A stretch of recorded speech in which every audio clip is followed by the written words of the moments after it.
நம்மள மாதிரி middle class பீப்புள்லாம் gold வாங்கும்போது நினைக்கிற பெரிய மிஸ்டேக்கே என்ன அப்படின்னு பார்த்தீங்கன்னா, இந்த பெரிய பிராண்ட் எல்லாமே ரொம்பவே சேஃபான கோல்டு விற்கிற கம்பெனிஸ். இப்போ ஜிஆர்டி, கல்யாண் ஜுவல்லர்ஸ் மாதிரி ஏகப்பட்ட கம்பெனிஸ் இருக்கு. அந்த பிராண்ட்லாம் ரொம்பவே சேஃபு. பட் அதை தவிர இந்த லோக்கலான இருக்கக்கூடிய கோல்டு கம்பெனிஸ்லாம் இருக்கும்ல, ஜஸ்ட் இந்த பான் புரோக்கர் ஷாப்ல இருக்கும்ல, அவங்க நம்மளை சீட்டிங் பண்றாங்க, ஏமாத்துறாங்க அப்படின்னு நினைக்கிறோம். ஆனால் லாஸ்ட் 3 இயர்ஸ்ல நான் அனலைஸ் பண்ண வரைக்கும் ஆக்சுவலா இந்த பெரிய பிராண்ட் தான் நம்மளோட ப்ராஃபிட்ஸை ஓரளவு சாப்பிட்றதுக்கான வாய்ப்பு இருக்கு. பட் லோக்கல் பிராண்ட்ஸ்லாம் வந்து ஓரளவுக்கு உங்களுக்கு அதிகமான ப்ராஃபிட் வரதுக்கே வாய்ப்பு இருக்கு அப்படின்னு நான் கண்டுபிடிச்சேன். அதை உங்களுக்கு ஷேர் பண்ணுறதுக்காக தான் இந்த வீடியோ. நான் Vignesh, this is money, it's value your time. First disclaimer, நான் எக்ஸாம்பிளுக்காக தான் ஜிஆர்டி, கல்யாண் ஜுவல்லர்ஸ் சொன்னேன். எந்த ஒரு பிராண்டையுமே தனித்துவமா நான் சொல்ல வரல. Just branded companies versus local ஷாப்ல யாருக்கிட்ட கோல்ட நல்லா ப்ராஃபிட்டபிளா வாங்க முடியுது அப்படிங்கிறத சொல்றதுக்காக தான் இந்த வீடியோ.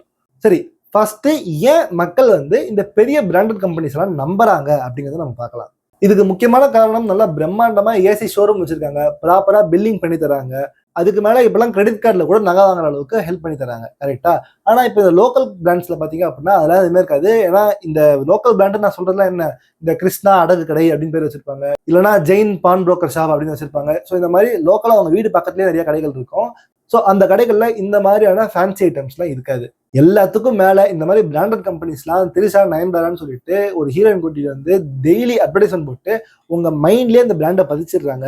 ஸோ நமக்கு பிடிச்ச ஹீரோயின்ஸை பார்த்துட்டு அவங்க அப்படியே அந்த நகை கடைக்கு அட்வர்டைஸ்மெண்ட் பண்ணும்போது நம்ம அப்படியே அவங்க கூட கனெக்ட் பண்ணிக்கிறோம். டைரக்டா வந்து இந்த கடை நல்ல கடை அப்படிங்கிற ஒரு நம்பிக்கை நமக்குள்ள வருது.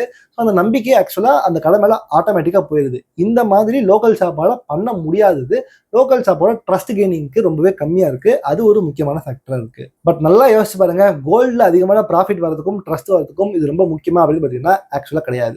பட் நம்ம இங்க இன்னொரு விஷயமே பார்த்தாகணும்.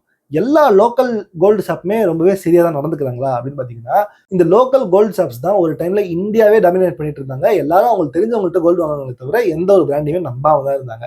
எல்லாமே எப்ப அப்படின்னா தனிஷ்க் அப்படிங்கிற ஒருத்தன் வரதுக்கு முன்னாடி. ஏன்னா நிறைய நேரங்கள்ல என்ன பண்ணியிருந்தாங்க, இதுக்கு முன்னாடி இந்த கேரட்டோமீட்டர்லாம் இல்லாம கோல்டுன்னு சொல்லிட்டு கோல்டு நிறைய மிக்சிங் பண்ணி குவாலிட்டி கம்மியாகிற கோல்ட இந்த லோக்கல் ஷாப்ஸ்லாம் வித்துட்டு இருந்திருக்காங்க. தனிஷ்க் என்ன பண்ணாங்க, இந்த பாரு கேரட்டோமீட்டர் வச்சிருக்கேன், நீ வந்து இதுல ஒரு நகையை வச்சுப்பாரு, குவாலிட்டி கம்மியா இருக்கு அப்படின்னா நீ போய் அவனை கேள்வி கேளு, என்கிட்ட வந்த அப்படின்னா நான் உனக்கு என்னோட கேரட்டோமீட்டர்ல காமிச்சுதான் இந்த கோல்டு விற்பேன். ஸோ நான் குவாலிட்டியான கோல்டு தான் விற்கிறேன்னாங்க. நிறைய பேருக்கு அங்க வந்த ஒரு முக்கியமான அவேர்னஸ், நம்மளோட கோல்டு வந்து ப்ராப்பர் கோல்டு தானு வச்சு பார்க்கும்போது தான் நம்ம ஏமாந்துட்டு இருக்கோன்னே தெரிய வந்தது. இதுதான் இந்த லோக்கல் பிராண்ட்ஸ் எல்லாம் ஒட்டு மொத்தமா அழிச்சதுக்கு காரணம். ஏன்னா அவங்க அந்த நேரத்துல ஆக்சுவலா குவாலிட்டி இல்லாம ஏமாத்தி வித்துட்டு இருந்தாங்க. ஸோ அதுதான் அவங்களுக்கு முக்கியமான பிரச்சனையா இருந்துச்சு. இன்னைக்கு அந்த பிரச்சனை இருக்கான்னு கேட்டீங்கன்னா இல்ல. இப்ப லோக்கல் பிராண்ட்ஸ்லயே பாத்தீங்கன்னா நிறைய கேரட்டோமீட்டர்லாம் எடுத்துட்டு வந்துட்டாங்க, ப்ராப்பரா தான் பண்ணிட்டு இருக்காங்க. சரி, இந்த பிராண்டட் ஷாப்லாம் நம்மள ஆக்சுவலா ஏமாத்துறாங்களா அப்படின்னு கண்டிப்பா கிடையாது. இவங்க எல்லாம் பெரிய பிராண்ட் அப்படிங்கிறதுனால கவர்மெண்ட் கூட ஆக்சுவலா ஒரு வகையில் கனெக்ஷன்ல இருப்பாங்க. அவ்வளவு ஈஸியா நம்மளை ஏமாத்திட்டு மக்கள் பணத்தை எடுத்துட்டு ஓடிட முடியாது. கண்டிப்பா பெரிய ப்ராப்ளம் போய் மாட்டிப்பாங்க. ஆனா இவங்க எப்படி உங்ககிட்ட இருந்து காசை வந்து உங்களுடைய ப்ராஃபிட்ஸை குறைக்கிறாங்க அப்படின்னு பாத்தீங்கன்னா, இவங்க போடக்கூடிய செய்கூலி, இவங்க போடக்கூடிய சேதாரம், இவங்க போடக்கூடிய சில அடிஷனல் சார்ஜஸ் மேல. நீங்க இப்ப இந்த பிராண்டட் ஷாப்லாம் பண்ணி என்ன பண்ணுவாங்க, காஃபி கொடுப்பாங்க, ஜூஸ் கொடுப்பாங்க, நல்லா அவங்க நிறைய சர்வீஸ்லாம் கொடுப்பாங்க. லோக்கல் ஷாப்ல அதெல்லாமே இருக்காது. இந்த சர்வீஸ்லாம் யாருக்கிட்ட இருந்து வருது, உங்களுடைய காசு தான் வருது. உங்களுடைய காசை தான் இவங்க செலவு பண்றாங்கிறப்ப எப்படி செலவு பண்ண முடியும்? உங்ககிட்ட நீங்க கோல்டு வாங்கும்போது எக்ஸ்ட்ராவா ஒரு காசு வாங்குறாங்கல்ல, அதை வச்சுதான் இவங்களால இந்த செலவுலாம் செய்ய முடியும். பட் லோக்கல் ஷாப்புக்கு அதெல்லாம் இல்லை. ஸோ அவங்க கிட்ட இந்த மாதிரி ப்ரீமியமான சர்வீஸ்லாம் இருக்காது. ஸோ அந்த இடத்துல இந்த சர்வீஸ் நீங்க காம்ப்ரமைஸ் பண்றீங்க, பட் கோல்டு பிரைஸ் உங்களுக்கு ரிலேட்டிவ்லி கம்மியா கிடைக்குது. ஸோ ப்ராஃபிட்ல அதிகமா நீங்க இந்த லோக்கல் ஷாப்ல இழக்காம இருக்கீங்க அப்படிங்கிறத நான் சொல்ல வரேன். இந்த லோக்கல் ஷாப்ல பிக் பிராண்ட்ல இல்லாத ஒரு அட்வான்டேஜுமே இருக்கு. இன்னைக்கு ஒரு பெரிய நகைக்கடையோட ஓனர் வந்து நீங்க கொடுத்த நகை எல்லாமே ஏமாத்தி உங்களுக்கு கொடுத்துட்டாங்கன்னு வச்சுப்போம், பண்றாங்கன்னு சொல்லல, பண்ணிட்டாங்கன்னு வச்சுப்போம். அப்ப அது தெரிஞ்ச அப்புறமா நீங்க மேக்சிமம் போயிட்டு அந்த கடையை முற்றுகையிட முடியும், எல்லாரும் போராட்டம்லாம் பண்ண முடியும். அந்த கடையில் இருக்கிற எம்ப்ளாயிஸ் வேணா நீங்க கேள்வி கேட்கலாம், மேனேஜர் கேள்வி கேட்கலாம். பட் ஆக்சுவலா அதெல்லாம் பண்ண ஓனர் என்ன பண்ணிருப்பாரு, நம்ம ஊரை விட்டே ஓடி இருப்பாரு, நாட்டை விட்டு கூட ஓடி இருக்க வாய்ப்புகள் நிறையவே இருக்கு. ஸோ இந்த மாதிரி ஆச்சு அப்படின்னா உங்களால அந்த ஓனர் டேரக்டா பிடிக்க முடியாது. பட் நீங்க உங்க வீடு பக்கத்துல இருக்கக்கூடிய ஒரு மார்வாடி கடைக்கு போறீங்களோ, இல்ல உங்களுக்கு பக்கத்துல இருக்கிற ஒரு லோக்கல் ஷாப் போறீங்க அப்படின்னா கீழே கடை இருக்கும், மேல வீடு இருக்கும், அவ்வளவுதான் வித்தியாசம். ஸோ அப்ப உங்களுக்கு தெரிஞ்சவங்களை ஏமாத்தாங்க நீங்க கண்டுபிடிச்சீங்கன்னா டைரக்டா ஒரு வீட்டுக்கே போயிட்டு சட்டையை பிடிச்சி நீங்க கேள்வி கேட்கலாம், நீ எப்படி இதை ஏமாத்தின அப்படின்னு சொல்லிட்டு. ஸோ அந்த அட்வான்டேஜ் ஓனரே சந்திக்கிறது லோக்கல் ஷாப்ஸ்ல இருக்கதான் செய்யுது. ஆனா இதுதான் முக்கியமான அட்வான்டேஜ்னா கண்டிப்பா கிடையாது. இப்போ நான் சொல்ல போறதுதான் வீடியோ ரொம்பவே முக்கியமான விஷயம். ஸோ இப்பயே சப்ஸ்கிரைப் பண்ணிட்டு லைக் பண்ணிக்கோங்க, ஏன்னா வீடியோ ரொம்பவே இன்ட்ரெஸ்டிங்கா இருக்க போகுது. இந்த இடத்துல உங்களுக்கு நான் தரக்கூடிய ப்ரோ டிப்ஸ் என்ன அப்படின்னா, இந்த லோக்கல் ஷாப்ஸ்ல நீங்க ஜிஎஸ்டி கட்ட தேவைகள் சில நேரத்துல இருக்காது. அதுதான் முக்கியமான விஷயம்.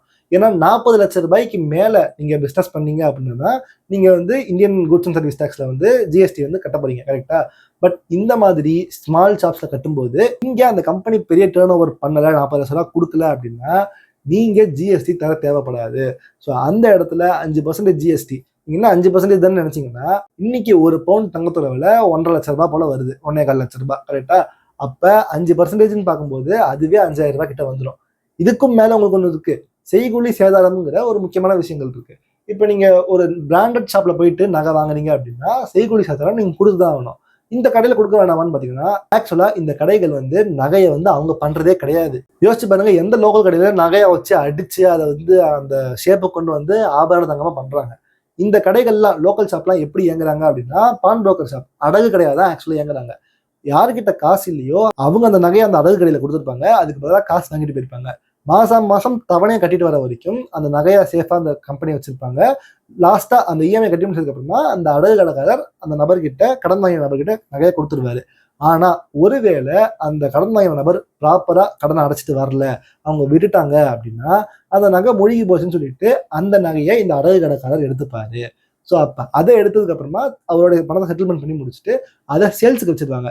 ஸோ இப்ப இந்த இடத்துல இருக்கிற தங்கம் வந்து ஒரு பெரிய பிராண்டட் ஷாப்ல அந்த கடன் வாங்கின நபர் செய்கூலி சேதாரம்லாம் கட்டி வாங்கினது, இப்போ வந்து ஒரு 5,000 ரூபாய் கோல்டு இருந்ததுன்னு வச்சுக்கலாம். அதை எடுத்துட்டு வந்து இன்னைக்கு 10,000 ரூபாய் 15,000 ரூபாய் இருக்கும்போது அதை அடகு வச்சு அதுக்கு ஒரு 12,000 ரூபாய் போல லோன் வாங்கி போயிருப்பாங்க. செய்கூலி சேதாரம்லாம் இங்க கணக்குல வராது. இப்ப இந்த நகையை அவங்களால வட்டி கட்ட முடியாம விட்டுட்டாங்க அப்படின்னா இதை விற்கும் போது உங்களுக்கு செய்கூலி சேதாரம் போட மாட்டாங்க, ஏன்னா அது ஆல்ரெடி இருக்கிற நகை. ஸோ நகையோட ரேட் என்னவோ அதை மட்டும் தான் உங்களுக்கு தருவாங்க, எக்ஸ்ட்ரா சார்ஜஸ் எதுவுமே வராது. இப்போ 3% செய்கூலி, 2% சேதாரம், அது ஒரு 5%. இதை தவிர மற்ற சில சார்ஜஸ் எல்லாமே வரலாம். கிட்டத்தட்ட ஒரு 5 + 5 டேக்ஸ் இன்னும் ஒரு 2% வரைக்கும் மேக்ஸிமம் போட்டீங்க அப்படின்னா அரௌண்ட் ஒரு 10லேருந்து 12% ஆஃப் உங்களுடைய கோல்டில் தரக்கூடிய காசை நீங்க சேவ் பண்ணலாம். எவ்வளோ?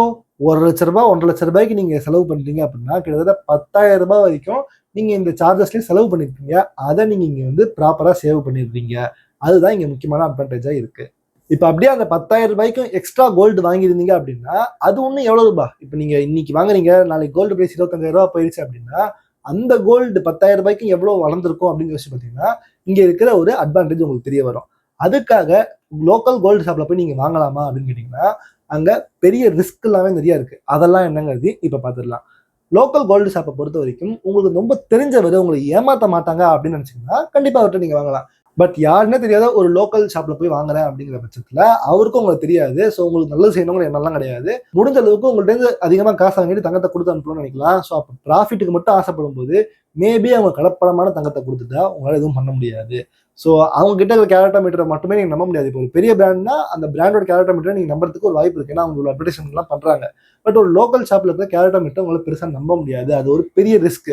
அவங்க 24 கேரக்டர் சொல்லிட்டு 22 கேரக்டர் கூட உங்களுக்கு வித்துடலாம், 22 சொல்லிட்டு 18 கேரக்டர் கூட உங்களுக்கு வித்துடலாம். அப்ப என்ன பண்ணணும்? நீங்க இந்த மாதிரி லோக்கல் ஷாப்லலாம் வந்துட்டு ஒரு முறை வாங்க போறீங்க, இப்போ வந்து ஒரு 1.5 லட்ச ரூபாய் 2 லட்ச ரூபாய்க்கு கல்யாணத்துக்கு பர்ச்சேஸ் பண்ண போறீங்க அப்படின்னா 1 கிராம் கோல்டை மட்டும் இந்த மாதிரி லோக்கல் கடையில வாங்கிட்டு அதை கொண்டு போயிட்டு பெரிய பிராண்டட் ஷாப்ல போய் டெஸ்ட் பண்ணலாம். நீங்க வந்து நான் டெஸ்ட் பண்ணணும் அப்படின்னு சொன்னீங்கன்னா உங்களுக்கு டெஸ்ட் பண்ணுவாங்க, அதுக்கு சார்ஜஸ் வாங்கினாலுமே பரவாயில்ல, கொடுத்து டெஸ்ட் பண்றீங்க, ப்ராப்பரா தான் இருக்கு அப்படின்னா நீங்க அப்ப அந்த லோக்கல் ஷாப்லயே போயிட்டு நீங்க அதிகமான கிராம்ஸ் ஆஃப் கோல்டை வாங்கிட்டு மறுபடியும் அதையும் கொண்டு போய் டெஸ்ட் பண்ணிடணும். ஏன்னா நீங்க முதல்ல கம்மியா வாங்கிட்டீங்க, அப்புறம் அதிகமா அதையும் டெஸ்ட் பண்ணிட்டீங்க அப்படின்னா உங்களுக்கு அந்த கோல்டு சேஃபாகவும் இருக்கு, ப்ராப்பராகவும் இருக்கும் தெரிஞ்சு போச்சு. அட் த சேம் டைம் உங்களுக்கு கம்மியான சார்ஜஸ்லையுமே கிடைச்சிருச்சுங்கிறது ஒரு லாபம். ஆனா இங்க 2 பிரச்சனை இருக்கு.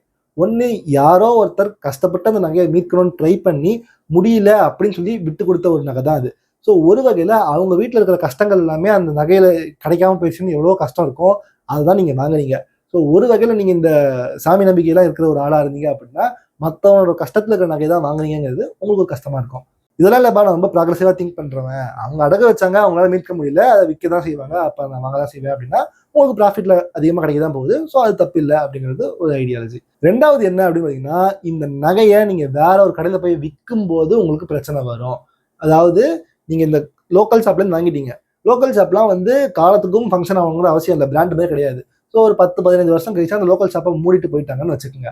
அதுக்கப்புறமா அந்த நகை எல்லாமே ப்ராப்பரா குவாலிட்டியான பியூர் கோல்டாவே இருந்தாலும் நீங்க கொண்டு போய் ஒரு பெரிய பிராண்டட் ஷாப்ல இந்த நகையை வச்சுக்க, எனக்கு காசு கொடுன்னு கேட்டீங்கன்னா அவங்க வாங்கிக்க மாட்டாங்க. எனக்கு இது எந்த கடையில இருந்து வாங்குறதுன்னு தெரியாது, என் கடையில் வாங்கினா மட்டும்தான் நான் உங்ககிட்ட திருப்பி அந்த கோல்டை வாங்குவேன், எல்லாம் வாங்க மாட்டேன்னு சொல்லுவாங்க.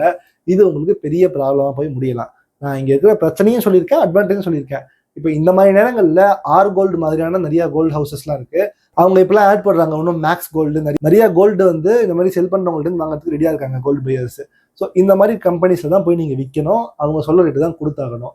ஒருவேளை அந்த கடைக்காரரே இருந்தாரு அப்படின்னா நீங்கள் அவங்கள்ட்டே கொடுத்து அதிகமான பணத்தை வாங்கிக்கலாம். ஸோ இந்த ரிஸ்க்கும் இருக்குன்னு தெரிஞ்சுக்கோங்க. நான் ரெண்டுமே உங்களுக்கு சொல்லிட்டேன். பிராண்டட் ஷாப்பில் இருக்கிற அட்வான்டேஜ் என்ன, பிராண்டட் ஷாப்பில் இருக்கிற பிரச்சனை என்ன, எவ்வளோ ப்ராஃபிட் சாப்பிட்றாங்க, லோக்கல் ஷாப்பில் என்னெல்லாம் அட்வான்டேஜ் இருக்குது, அட் த சேம் டைம் என்னெல்லாம் ரிஸ்க் இருக்குது அப்படின்னு சொல்லிட்டேன். இதுக்கு மேலே நீங்கள் எங்கே போய் வாங்கணும்னு நினைக்கிறீங்களோ சொல்லலாம். ஜஸ்ட் இந்த விஷயம் நிறைய பேர் தெரியாது அப்படிங்கிற அவேர்னஸ் கிரியேட் பண்ணுறதுக்காக தான் நான் இந்த வீடியோ பண்ணேனே தவிர, உண்மையில நான் இன்னுமே தங்கம் வாங்கினா பிராண்டட் ஷாப்பில் தான் போய் வாங்குவேன். அதுக்கு முக்கியமான காரணம், லோக்கல் ஷாப் யாரும் எனக்கு அந்த அளவுக்கு நல்லா தெரியாது. தெரிஞ்சது அப்படின்னா நான் அதை ப்ராப்பராக சொல்லலாம். பட் லோக்கல் ஷாப்பில் என்னென்ன அட்வான்டேஜஸ் இருக்குது அப்படின்னு நான் ரிசர்ச் பண்ணி பார்க்கும்போது எனக்கு இதெல்லாம் தெரிய வந்துச்சு. இந்த வீடியோக்கு ஒரு 100 லைக் வந்துச்சு அப்படின்னா பான் புரோக்கர் ஷாப்லேயும் டேரெக்டாக போயிட்டு எனக்கு தெரிஞ்ச சில மார்வாடி பசங்க இருப்பாங்கல்ல, அவங்களுக்குலாம் போய் பேசி அவங்க எப்படி இந்த நகையெல்லாம் பண்ணுறாங்க அப்படிங்கிறத தெரிஞ்சுட்டு உங்களுக்கு ஒரு ப்ராப்பர் வீடியோ கொண்டு வரேன். ஸோ வீடியோ லைக் பண்ணிட்டு சப்ஸ்கிரைப் பண்ணிக்கோங்க. அதே மாதிரி கோல்டு பிராண்டட் ஷாப்பில் வாங்கும்போதுமே நிறைய ஸ்கேம்லாம் நடக்கிறதுக்கு வாய்ப்பு இருக்குது. அதெல்லாம் என்ன தெரிஞ்சுக்கணும்னு வச்சுக்கலாம், இந்த வீடியோ செக் பண்ணி பாருங்கள். விக்னேஷ்.